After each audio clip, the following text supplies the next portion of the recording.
Hello students. आज हम discuss करेंगे हमारे chapter number 5 India's foreign trade का पार्ट सेकंड, जिसके बारे में हम पढ़ेंगे कि फॉरेन ट्रेड जो हमारा था, जो विदेशी व्यापार जो हमारा था, वो किस प्रकार का था, और साथ ही साथ हम उसके बारे में और ज़्यादा जानकारी प्राप्त करेंगे।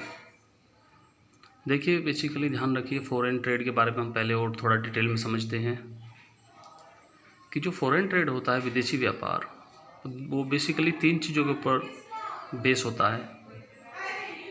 सबसे पहला है volume of trade. Volume of trade यानी व्यापार की मात्रा कितना है, वो कितना आप मनी के रूप में भी देख सकते हैं या फिर आप वेट के रूप में भी देख सकते हैं। तो ये सब चीज़ें हम समझते हैं कि हमें कितना व्यापार हम कर रहे हैं। Volume of trade, composition of trade और direction of trade.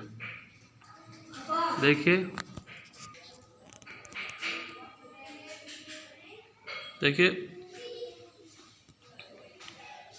Volume of trade में हम देखते हैं कि हाउ मच ट्रेड, कितना ज़्यादा व्यापार हुआ हमारा। ठीक है, वॉल्यूम ऑफ ट्रेड यानी व्यापार की कितनी मात्रा हुई। हाउ मच ट्रेड यानी कितना हमने एक्सपोर्ट किया, कितना हमने विदेशों में भेजा, और कितना इंपोर्ट किया, कितना माल हमने विदेशों से मंगाया। तो ये सब चीज़ हम किसके तहत काउंट करते हैं, ये करते हैं वॉल्यूम ऑफ ट्रेड की। इसके बाद नेक्स्ट हमारा आता है कंपोजिशन ऑफ ट्रेड।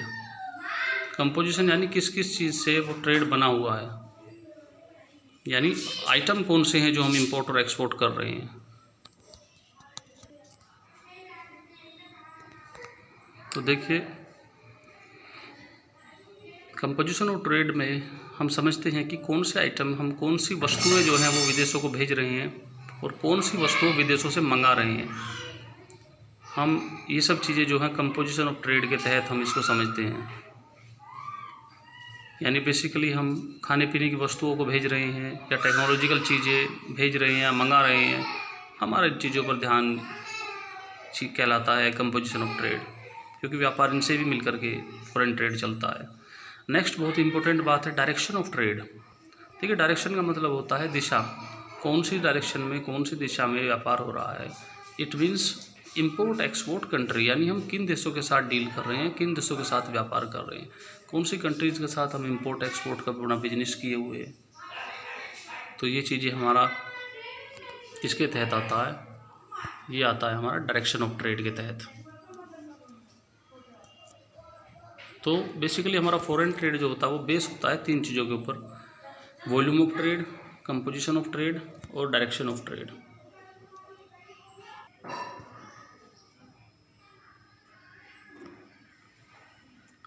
देखिए, नेक्स्ट हम बात करते हैं Indian foreign trade at the time of independence.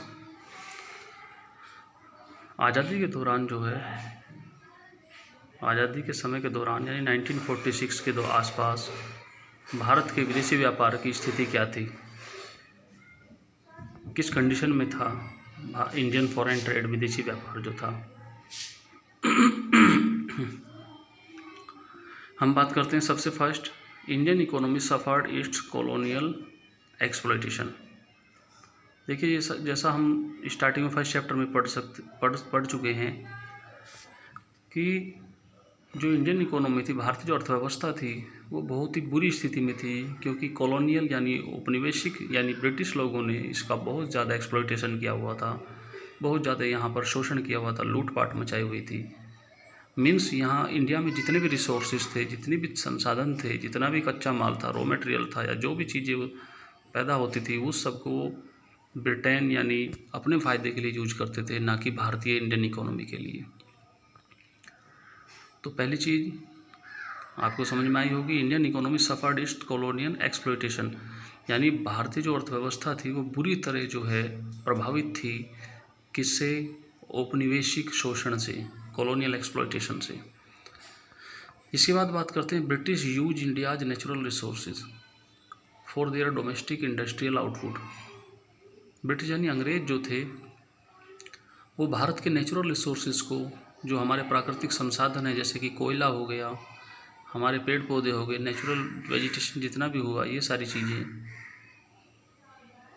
फसलें हो गई हमारी, ये सब चीज़ें, यानी कॉटन हो गया, या जितनी भी हमारी फसलें थी खाने पीने से लेकर के मेटल्स तक, सभी चीज़ों को जो है हमारे नेचुरल रिसोर्सेज को ब्रिटेन जो था, ब्रिटिश जो थे, अंग्रेज़ जो थे, वो अपने डोमेस्टिक यूज के लिए यानी इंग्लैंड के फ़ायदे के लिए अपने इंडस्ट्रीज़ में इस माल को भेज देते थे, और अपने घरेलू डोमेस्टिक इंडस्ट्रियल आउटपुट यानी जो इंग्लैंड में जो फैक्ट्रियाँ लगी हुई थी, कंपनियाँ लगी हुई थी, उनमें माल बनने के लिए हमारे यहाँ के नेचुरल रिसोर्सेज को जो है वो सप्लाई कर देते थे, और हमारे यहाँ के नेचुरल रिसोर्सेज सब भेज देते थे इंग्लैंड में, और वहाँ पे इस कच्चे माल से इंडस्ट्रियल आउटपुट यानी वहाँ पे प्रोडक्ट बनते थे, तो जिसका फ़ायदा इंडिया को नहीं बल्कि ब्रिटिश अंग्रेज़ों को मिलता था।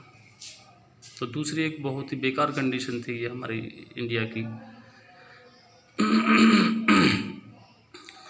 थर्ड हम बात करते हैं, British also exploit Indian market. देखिए, उन्होंने ना सिर्फ भारत के नेचुरल रिसोर्सेज को एक्सप्लॉइट किया और लूटा, बल्कि उन्होंने इंडियन मार्केट, भारतीय बाज़ारों को भी बहुत शोषण किया, बहुत इनकी भी हालत ख़राब कर दी। देखिए वो कैसे कि ब्रिटेन के लोग जो थे वो मशीनों से चीज़ें बनाते थे, तब तक भारत के लोग मशीनों से वस्तुएं नहीं बना पाए थे, क्योंकि मशीनों का आविष्कार सबसे पहले ब्रिटेन में हुआ था। तो वहाँ की बनी हुई वस्तुएं वो फिर इंडियन मार्केट में ला करके बेचते थे, जिससे इंडियन मार्केट में अब इंडियन प्रोडक्ट की वैल्यू ख़त्म हो गई थी। इंडियन प्रोडक्ट को ब्रिटिश प्रोडक्ट के मुकाबले कंपटीशन में बहुत ही मुश्किलों का सामना करना पड़ रहा था, जिसकी वजह से हमें कह सकते हैं कि ब्रिटिश ने इंडियन मार्केट को भी बुरी तरह एक्सप्लॉइट कर लिया था, भारतीय बाज़ार को भी कब्जा किया हुआ था, और उसको भी लगातार उसका भी शोषण कर रहे थे, अपनी वस्तुएं बेच रहे थे उसमें। देखिए, इसके बाद बात करते हैं डिके ऑफ हैंडीक्राफ्ट। हैंडीक्राफ्ट यानी हाथ से बनी हुई वस्तुओं में कैसे गिरावट आई, कैसे उनकी हालत ख़राब हुई, कैसे उनका पतन हुआ। देखिए, हम समझ सकते हैं कि जैसे मैंने आपको बताया कि ब्रिटेन में जब मशीनों से बनने वाले जो कपड़ा है या अदर जो प्रोडक्ट हैं उनकी मात्रा भारी मात्रा में वो मार्केट में उतार दिए गए, तो उनके प्राइस हाथ से बने हुए कपड़ों के मुकाबले एक तो सस्ते होते थे, दूसरा उनके अंदर जो है वैरायटी होती थी, और काफ़ी बड़ी मात्रा में वो वस्तु विदेशों से यहाँ आने लगी, जिसकी वजह से भारतीय जो हैंडीक्राफ्ट है, जो हथकरघा उद्योग है, जो लोग हाथ से अपना कारीगरी करते थे, उनको भी बहुत बड़ा नुकसान हुआ, और धीरे धीरे उनमें बहुत ज़्यादा गिरावट आ गई उनके प्रोडक्शन में। तो हैंडीक्राफ्ट का भी एक बहुत बड़ा नुकसान हुआ इसमें। नेक्स्ट है on the e-way of independence export is greater than import. देखिए, आज़ादी के दौरान जो हमारा एक्सपोर्ट था, जो हम विदेशों को माल भेजते थे, वो ज़्यादा था इन कंपेरिजन ऑफ इम्पोर्ट, जो हम माल मंगाते थे।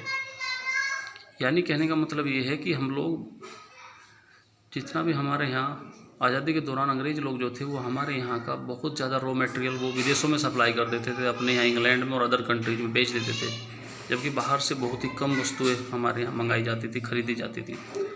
इसको हम एग्जाम्पल के तौर पर देख सकते हैं कि 1946 और 47 के दौरान हमारा जो कुल इम्पोर्ट एक्सपोर्ट था, यानी जो एक्सपोर्ट था वो था 31 करोड़ का।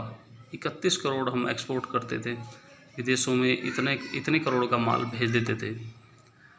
वहीं जब हम आज़ाद हो गए 1947 में, इंडिपेंडेंट हो गए, तो उसके बाद 1947-48 में, यानी एक ही वर्ष के अंतर में, एक ही साल के दौरान, 1 ईयर के दौरान हम कितना बड़ा मेजर चेंज हमें देखने को मिला कि अगले ही साल हम आज़ाद हो गए तो हमारा एक्सपोर्ट जो था वो 31 करोड़ से गिर करके 14 करोड़ पर आ गया, यानी हम अब कम एक्सपोर्ट कर रहे थे।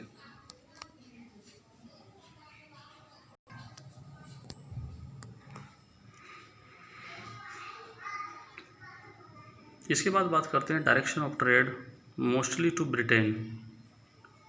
जो इसमें हम ये समझ सकते हैं कि जो हमारा व्यापार का जो मुख्य केंद्र था, जो दिशा थी, वो, या ये कह सकते हैं कि हमारे यहाँ का इंडिया का जो बहुत ज़्यादा रॉ मटेरियल था, जितना माल था, वो ज़्यादातर जो है वो ब्रिटेन में ही सप्लाई होता था, यानी अंग्रेज़ लोग उसको अपने देश भेज देते थे।